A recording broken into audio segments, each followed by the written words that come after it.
Well, let's go ahead and get started for the day. I want to talk about some lecture problems, or the one lecture problem that I assigned. First, want to thank so many of you for providing me a response on that. It's going to give me some good comments that I can share with you. Um, Before I get too much into that, though, as far as the schedule goes for the rest of the week, tomorrow when we meet, I do plan to look at some in-class problems that I had signed. I don't really want to talk through those in the lecture without anybody to interact with me, so I'll save those for tomorrow. This may be a little bit shorter recording than usual, but I can still give you some good feedback to help you so that you're prepared for tomorrow. And the quiz on Friday, a few of you may have missed it at the end of the meeting yesterday, but I will allow that to be completed until 6 p.m. on Friday. I think the week after this, next week, we'll start to move our quizzes to Thursdays when we're in person. I think that'll be a little bit easier. You got that time slot in your calendar that you know you're going to have to take a quiz. We'll also do web works on Friday too, get that all up and going.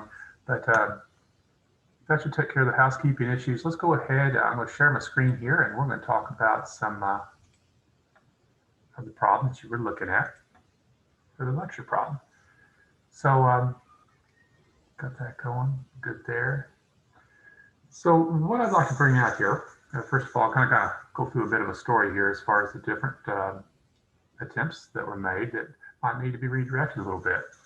And the first thing I'd like to mention is some of you, I saw you do a bit of a geometric approach. So, excuse me, I want to be able to annotate here on my screen.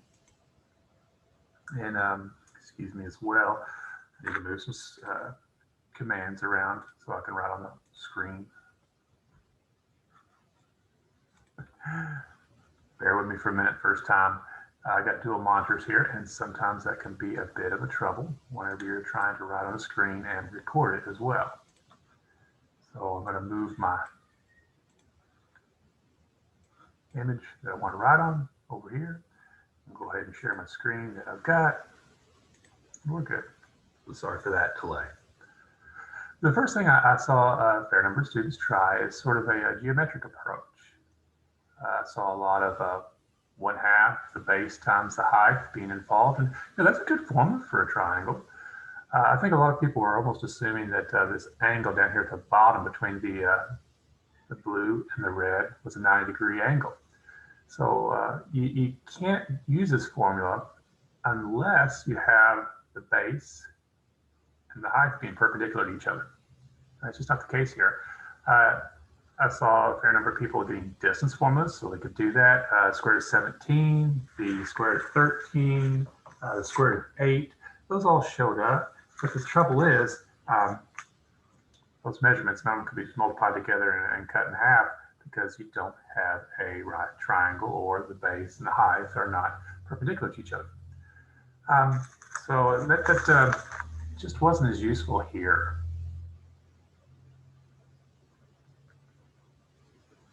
Another attempt I saw using the links was something called Heron's formula, depending on the book. So they would use the links, and you can get a semi-perimeter, multiply those together, take a square root. And I'm going to pause right there because you're going to be taking square roots of square roots. I'm going to show you a method with calculus that's easier than working with all those radicals. So I would agree that Heron's formula could be used as well, but it doesn't really play off the lecture that I presented to you. So when you're doing these problems, I don't want you to think of yourself as working in a vacuum. There is a context and a background. If I've had a lesson over area between two curves, you're probably going to need to use some sort of techniques from that lesson in order to solve the problem. I'm not going to have you go it all alone, but with our first lesson, I do appreciate seeing these varied attempts. I mean, there is something to be admired in that, but I also want you to get something out of that lesson too. Another attempt uses some linear algebra. There's a formula that you can use, essentially just use the coordinates and plug in and get the area. Still doesn't use calculus. I agree it works. Let's kind of keep heading towards something that involves what we've been looking at in our lecture. Let me see here. We got that. Oh, one more geometric method that I thought was worth mentioning. I saw some students, they would essentially put the triangle that we have inside of a larger side of a larger rectangle. And then what they do is they figure out the areas. Let me see if I can change my color here for a second. They figure out the areas of the excess, subtract the area of those triangles from the area of the larger rectangle. That worked too. There's nothing wrong with that. But again, we want to use some calculus. So let me kind of go to I can move forward with my, it's been a little while. I got to remember all those commands. That may just have to wait for now. Okay, that'll be fine. So what I'm trying to say here is that if you're going to use calculus in order to do this, you really need to know functions. You need to know what f of x happens to be. What does g of x happen to be? H of x. See, we've got 3 edges to this. And in particular, if I was to look at this here, and I don't want to use that color, I want to use something that's really distinctive. If you look at this triangle, you can really split it into 2 regions. And we need to know the sort of the heights. We're going to put some representative rectangles on here later, if that might sound familiar from the voice thread lecture. Going to have some vertical rectangles that we will use. We'll need to know whatever our y-coordinate is on the top minus our y-coordinate on the bottom in order to figure out the heights. And our widths, in this case, will have to do with dx as we go through. So I kind of jumped a little bit ahead there. Let's step back to this notion that we need to have formulas or functions in order to do some subtraction. I'm going to do this to you in the future as well. I'm just going to, sometimes I'm going to give you points. I'm going to say, here is your triangular region. You've been through enough mathematics now that I expect you to be able to write the equation of a line. So you've got 2 points, calculate the slope, get the y-intercept, put it together. You can get a quarter x plus 1, 3/2 x minus 4, negative x plus 1. These are the 3 equations. Once you've got the points, you can get those. It's very important when you do problems like this to be able to check your work along the way, because a little problem early on will affect everything later. So always check the work along the way. Because some students, I would see maybe they had the wrong y-intercept, and that would throw all the calculations afterward off. If you want a quick check, remember when you get this formula, you can plug in the 2 endpoints. It should work. And if you notice that it works in both of them, you know without a doubt you have the right equation. Just a little advice there. So check those equations once you've got them. And then let's start to move into getting our heights on our rectangles. So I mentioned that we have 2 regions here. See, I saw some students who would do this in one step. They would try and think of this as just one integral as we go across here. And the trouble is the height, say on the right side, is going to be the green function, which is a quarter x plus 1. And subtract from that the red one, 3/2 x minus 4. So what do we get there? It should be negative 5/4 and plus 5. Let me forget my x. Let me double check as we go along here. And that is going to be our height for the rectangles on the right side. If I was going to do the rectangles on the left side, the height would need to be quarter x plus 1 minus negative x plus 1. I didn't see any issues with sign errors there. I do commend you guys on that. In that case, it's another 5/4 x. This one's positive though. And what we're going to get there, plus 2, no, goes away all together. The width, let me write height up there. And the width on this one is dx as well. So as we start to set up a definite integral for our area, it's going to have to be expressed in terms of 2 integrals. We're going to start at 0 and go to 2. I'm just using that y-coordinate on the bottom there. Give me that. And along the way there, what I'm going to do is I'm going to take the 5/4 x. dx is my height. Now you'll notice that I went ahead and subtracted these and I put them in there. A lot of times whenever I'm writing them out, I'll specifically say what I'm subtracting, but I don't try and do a definite integral for the 1/4 x plus 1, then do a definite integral for the negative x plus 1, and then try and put that all together. I urge you guys, when you're looking at these, make sure that you're actually simplifying the difference and then find the antiderivative of that. You're going to create a lot of moving pieces that it's easy to make a mistake on if you don't simplify early on. That's the advantage in it. Our other definite integral will start at 2 and go to 4. So if you had perhaps tried to set this definite integral up as going from 0 to 4 with just one expression there, it doesn't work because between 0 and 2 and between 2 and 4, you have two different height formulas. So the negative 5/4 x plus 5 is the height formula for these rectangles, these representative rectangles on the right side. Okay, everything's looking good. Now at this point, we kind of get into the calculus in the sense that we need to find antiderivatives. So what we got here, 5/4 times 1/2 x squared. I maybe showing work in a little bit different way than you. Maybe you went immediately to the 5/8 x squared. That's fine. I'm doing this because I saw some mistakes with antiderivatives. Students would, they wouldn't divide by 2, they multiply by 2. So remember, when you find antiderivative, though, it would be power rule, bump the power up by 1, divide by that new power. On the other piece here, let's see what we get. It's going to be negative 5/4 times 1/2 x squared plus 5x, and we'll end up plugging in 2 and 4.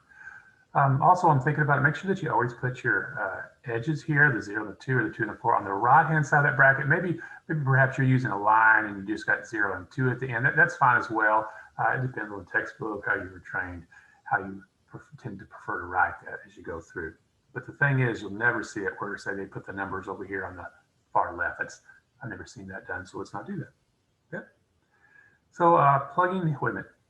Always check your antiderivatives before you go forward. So like I said earlier, we can plug in the points and see if the lines, the equation line we have is right. You can take the derivative of the formula that you believe is the antiderivative, and if it gives you what you had and integrate, you're good to go. But if you don't have the right antiderivative, there's no use going forward because you can't make there's no hope of getting the answer right there. I'll just kind of get to the values here as we go through. The rest of it's arithmetic, and it's always important to check. You get 5/2 plus 5/2. Excuse me. So we have 5 square units of area inside of the rectangle that we've got there. Let me make sure I didn't leave out any of the mistakes that I saw. I tried to get myself some common ideas here. So don't use geometry if we got a calculus backdrop. You have to write the equations of the edges. You've got to get those equations of lines. That's one thing, a major thing I saw a lot of students were unsure what to do. Some students would get negative answers. So what if you get a negative answer? What could that possibly be? What if the area is negative? What I'll tell you then is you would first want to make sure that you subtracted your heights in the right order. Sometimes students will reverse those. That's the first thing I always check if I accidentally get a negative area. So check your heights. If they look okay, it's probably going to come down to this arithmetic part down here. Maybe you subtracted something wrong. That'd be something to look at. I also want to make sure that you guys understand that the dx is entirely necessary, because what we're doing here is we're getting this area by integrating the areas of the smaller rectangles. You've got 5x, or 5/4 x, that's the height. You need to take that times a width in order to integrate those all together. So going forward, this is a notation thing. I will be looking for dx's on quizzes, exams. If you leave that off, that's something that I take away points for, because it's really not correct if you don't have the dx there. It's like saying, well, it's important because if you want to think of antiderivatives, it's telling you what variable you're focusing on, which one you're taking the powers of. If you're thinking of it as geometric, it's helping you figure out the rest of that rectangle's area. Just keep that in mind. I don't want that to be something you're missing. And really that kind of takes care of all the common errors that I saw in there. And again, I do appreciate all of you who submitted your work. A couple other things, make sure along the way that you're putting your name in the file when you submit it. Please don't forget to do that. Don't forget to write your name on the paper. I didn't see that to be an issue. If you should ever submit and then you want to, you wanted to resubmit, email me. I can delete that entry off and give you a chance to resubmit. That's okay. But if you've still got that old entry in there that you're wanting to replace, I haven't seen a way that Blackboard allows you to replace that. So you got to get in contact with me. Another thing I'd like to mention is you could put some comments in there when you submit. I had some students put a few comments around the side. I was uncertain about this or just asked a question. And I'm reading over these. I love that sort of thing. It helps me make a lecture that's more tailored to what you need. That's where I'm going to kind of close it off today. You know, if normally we were going to go on with our in-class problems, we would have split into groups, started to go about it that way. But this is kind of a good place to stop so that tomorrow when we meet back in class, we have an excellent way to begin those in-class problems. So 6.1, there's 4 in-class problems. If you are wanting to practice a little bit, want to work a little bit ahead, you'll find that question number 3 is going to be very similar to this one I gave you. That'd be a great place to start. Question number 2 is another good one to work on. Then I promise you that these in-class problems will start to get a little trickier, a little more challenging. Number 1 would be, say, the third problem. I didn't order them exactly the best way to do them. And number 4, that is going to be a time-consuming problem. So if you have some time, and what makes it time-consuming is finding the points of intersection. That one gets a little tricky on where do I need to set up my limits of integration. I won't keep you any longer. I think that's what I needed to say. If you have any questions, send me an email. Let me stop sharing here, and then I'll stop recording.